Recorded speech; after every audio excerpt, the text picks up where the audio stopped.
am I doing? All right, I'm here with a football coach here at Teal College, offensive line coach. Teal is a D3 school in the President's Athletic Conference located in Western Pennsylvania. He's been coaching for, how long have you been coaching for? About 10 years. 10 years, has experience at different levels from high school all the way up to D1 level, and just recently came back down to the D3 level here this spring. Have you coached outside of football, just football? I've done everything. So I've done high school, middle school track. I've done middle school basketball. I've coached a lot of different sports. And really coached most of the time in San Antonio, Texas. And this is your first time coaching? Yeah, first time outside of San Antonio. And then kind of give me like 1 to 2 highlights of your coaching career, the 2 main points you've had so far. Yeah, really a couple of highlights of my career. I'd say the biggest one was at the Division I level back in San Antonio. Got the opportunity to play in the national semifinal. Came up about 4 points short of getting to play for a national championship against a team that has won like 10 of the last 15 national championships. So that was an exciting experience to make that deep playoff run. And then one that I'm probably the most proud of is I took over a middle school basketball program that hadn't won a game in 4 years, and I was their head coach for 3. First year we don't win a single game. Second year we were the last team into the playoffs, and then the third year we're playing on the last night, playing in the championship, and we're up by 12 at one point in the game and fall a little short there at the end. But that's one of my prouder accomplishments, is turning those guys around and making them feel like basketball players. What age group you said the basketball team was? Middle school. So I had 6th, 7th, and 8th grade. I had 2 teams. I had an A team and a B team, and our A team went from not winning a game in 4 years to playing for a championship. So that was cool. Awesome. Is sportsmanship an important part of your coaching philosophy, and if so, why? Absolutely, right. I value sportsmanship almost above everything else, really. I've always been under the impression that sportsmanship in true teaching and true coaching, sportsmanship should be something that should be one of your highest goals, one of the most important things that you talk about, right? Because I've been lucky to be around some teams that have had a ton of success.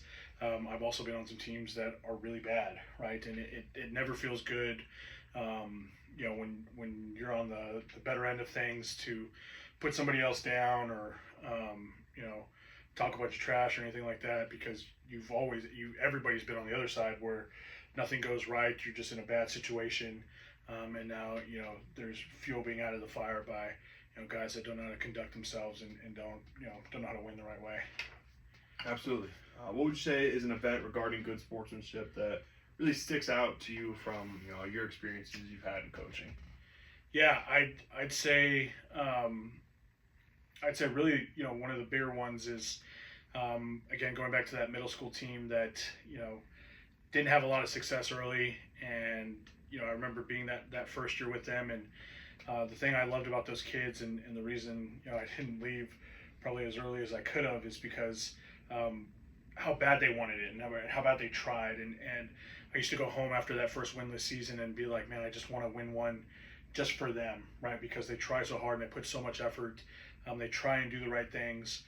Well, now 2 years later, 3 years later, we're on the other side of things, right? We're beating teams, by 30 and 40, and we're having the clock run for our games. And I remember early on in that season, we're up late in the game, and my team's coming down and they're jacking up threes, and we're up by 40, right? And I call a timeout, and I said, some of you guys were on that team that didn't win a single game, right? Do you remember how that felt when that was happening to you guys, right? Remember that awful feeling we had going into the locker room, where like, we were a joke, right? And now you're doing it to somebody else. And that was a big turning point in that season for those guys, and it was a lesson that really stuck home with them. Awesome. Next question: have you ever had issues with players, or they've been reprimanded regarding unsportsmanlike conduct, either during a practice, competition? Yeah, absolutely. My first year at the Division I level, like I said, we were part of a really good team that played in the national semifinal, and we had a really good linebacker on defense who was an All-American that year for us, and he towed the line sometimes with playing hard and playing in between the whistles, and then doing some stuff outside of the whistles and stuff, and then it really brings in a moral factor in coaching, right? It's like, that's our guy, that's our best player, but he's not setting the example that we want him to, and he's really not representing our program the way we want. So what do, right? And so we actually decided we suspended him for a game for something he did on the field where he didn't get suspended naturally for what he did, but we decided to hold him out of the game and kind of set the tone for the rest of our team that, like, hey, we're not doing this. This isn't who we are. This doesn't represent us. How'd they respond to that?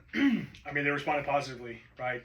They kind of really started to see the error of their ways, and he really was a great guy and football player, right? He just towed the line sometimes, but he knew that we needed him, and we needed him to be a leader on our team, and he did everything right moving forward, and it was successful. How have you kind of dealt with unsportsmanlike issues on the teams you coach? Have you had like certain consequences, penalties? Maybe it's something you do in the beginning of the year where you can maybe inform them kind of what the standard is, what you expect of them, and then So early on, that first meeting that I have with my guys, right, I set the tone and the standard of who we are, and anytime somebody isn't meeting that standard, whether it's anything that they're doing or stuff that involves sportsmanship, they understand that they'll be penalized in either some sort of extra punishment after practice, or if it continues, we'll hold them out of reps in practice and potentially even hold them out of the game. But that's something that has to be set from the top, right? And it has to be a program-wide thing, and everybody needs to know what the standard is. And so I've been lucky enough to operate in some programs where the standard is the standard, and the standard is very high. And so, we're able to usually kind of nip those things in the bud pretty quickly. Are you familiar with the term gamesmanship? And if not, I kind of give you a quick example of it. It's kind of, Yeah, kind of like towing the line, right? Doing everything you can to win within the rules, but maybe bending the rules sometimes, right? You see that all the time as well. There's a ton of examples of gamesmanship, right? The first one that comes to mind is maybe a receiver that catching a low ball that the referee doesn't really see. That guy knows in his heart that he caught it or didn't, and he's jumping up, holding the ball up, knows that the ref didn't get a good look at it, stuff like that. Yeah, and something like, you're a football guy, you've seen it in the play, I'm sure, where quarterback's like, oh, it's the wrong ball, and the center, he doesn't snap it the traditional way. Yeah. Snaps it a little bit differently, and he's a coach, got the wrong ball, runs for a 70-yard touchdown. And it's kind of like, is what they did truly fair? Because while it might have been within rules, they definitely used some form of kind of deception and borderline cheating, since the other team thought this was a dead play, it wasn't really occurring. So instances like that happen. It's cool to see different things like that. And now that you kind of have a better, we talked about how we kind of see gamesmanship. How do you utilize it as part of your coaching strategy? And you have an example of where you implement it. If you do, if you don't, why don't you really incorporate it as much? Yeah, I think the biggest one, I'm an offensive line guy, right? And so the biggest one is always holding, right? Holding within, within inside the shoulder pads and kind of, blocking the referee's view of holding. I think that's a big one that comes to mind a lot. I don't necessarily teach my guys to hold, but at the same time, it's football and things like that happen. I do know that there's offensive line coaches that will teach their guys to hold, right? Because I think we've all seen a football game and understand that an official cannot call holding on every single play, right? Then the game will be 9 hours, right? And there is holding on every single play. And I know there's some guys that really utilize that. I like to think I'm a guy that doesn't, right? I do try to teach our guys to play with technique and do things the right way. at the same time, like holding's holding and it happens. But that's an instance I think that comes up in offensive line rooms a lot, and is part of the game that, and it is part of the gamesmanship of it. Yeah, the old Patriot strategy. Yeah. Whatever team you're playing, make sure your gloves Gloves match the the jersey, jersey, so refs can't see it as much. Do you consider gamesmanship as taking advantage of the rules or cheating? And do you feel like that advantage gained would you consider it to be an ethical way to do things? Or? Yeah, that's a tough question. You would like to tell your guys that everything within the rule books is fair game, but there is an ethical standard and code that that you'd like to think you would abide by, right? Like baseball has a ton of unwritten rules that aren't necessarily rules of the game, but it's an ethics code and a standard that everybody's kind of in agreement with. And like I said, I try to teach our guys to do everything by the book as much as they can. I'm not a big kind of gamesmanship, finding every extra corner of ways to get an advantage. I like to think that I've prepared my guys enough throughout the week that we can just go out and play and we don't have to worry about some of that extra stuff. But that's just my philosophy on it, right? And there's other coaches that that think differently and maybe had success doing stuff like that. But for me, I just teach our guys to go out and play and try and do it the right way. Absolutely. When it comes to positive strategy, do you utilize a positive strategy regarding diversity on your teams, maybe through religion, gender, race, economics, any of those kind of ways that somebody can be identified as? Yeah, so I think if I understand the question correctly, as far as like diversity on a team, I think that's what makes football such a beautiful game, right? Is you get a melting pot of different guys from all sorts of backgrounds, different religions, different socioeconomic backgrounds, and we're all playing the same sport, right? Especially on the offensive line. I give an example all the time of the last school I was at, where our center is a Harvard graduate, right? Holds a degree from Harvard. He was a grad transfer for us. Very educated, very well spoken. Just comes from a different way of life, as opposed to we had some guys that were from some rougher neighborhoods, that inner city neighborhoods that experienced a lot of struggle going on in their lives. And they're all playing on the same offensive line. They're all playing in the same unit. Yeah. And so that's kind of what makes football such a beautiful sport is, you just get guys from everywhere. You get 11 guys on the side of the ball from all different walks of life trying to accomplish, the same goal. I've experienced that in my career. Yeah, I mean, even with like recruiting recently, we're kind of finalizing the class, and you talk to somebody that this kid is going to go to grad school and he's 3.8 GPA, and then we have that other guy last week. He's like, my biggest issue I've had is keeping on weight because he is Muslim and participating in Ramadan and having such a difficult time keeping weight when he's doing something for his religion. It's just incorporating every single way you can, all the differences we might have and experience as a coach or an instructor. Have you had to deal with a bunch of diversity issues within teams, such as players not accepting teammates due to maybe like gender identification, socioeconomic status, religion, racial background, really any of those kind of categories? No, I think I've been pretty lucky in my career to where I've been a part of some really diverse groups, and everybody's been pretty understanding. The biggest instance I can think of is at one point in our offensive line room, we had an athlete that was Muslim, right? And so he would take some time out of his day, 5 times a day he's got to pray, right? And it could fall during a meeting, it could fall during practice, it could fall during, a workout, right? And, people understanding like, hey, this is a part of his culture, this is his routine. And, people being really understanding of, hey, he's not with us at the moment, but he's not getting any kind of special treatment. Like this is who he is, right?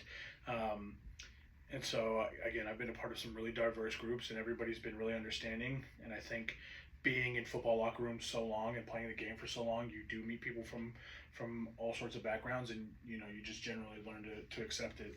Yeah, and that kind of leads into our next question really well. How do you address the diversity acceptance really in preseason? Do you feel it's a necessary element of your coaching responsibilities to kind of address this prior to the season, or is it kind of if it becomes an issue as you start to become more aware of the? Yeah, I think in that example, right, I think it's okay to talk about it early on and address it as a group that, like, hey, like there's this a different kind of circumstance, and we're going to be as understanding as we can, and it's not special treatment or anything like that. It's just him taking time out of his day to do what's necessary for his religion, right? And so if it presents itself early on, then I think it's something that we can talk about as a group. But again, really haven't had to address issues like that because everybody has been just so understanding. Yeah, absolutely. And then really just want to thank you for taking the time to participate in this interview. And then like any kind of like last kind of closing thoughts you have with sportsmanship, gamesmanship, diversity, anything like that. I feel like you kind of did a good job touching on everything, and using all aspects of coaching, not just your most recent jobs.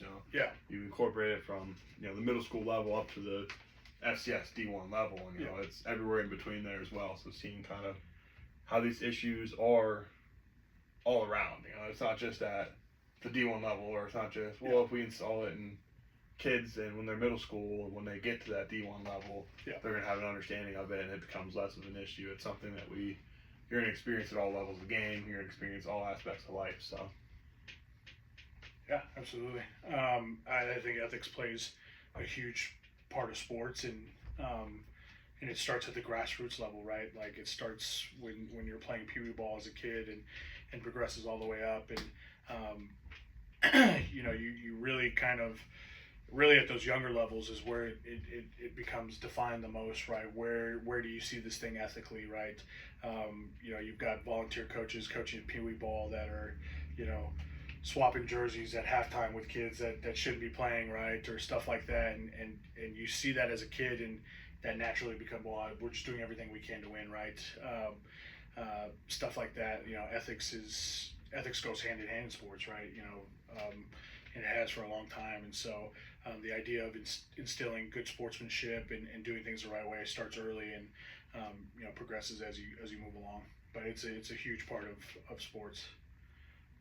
awesome. Thank you, man.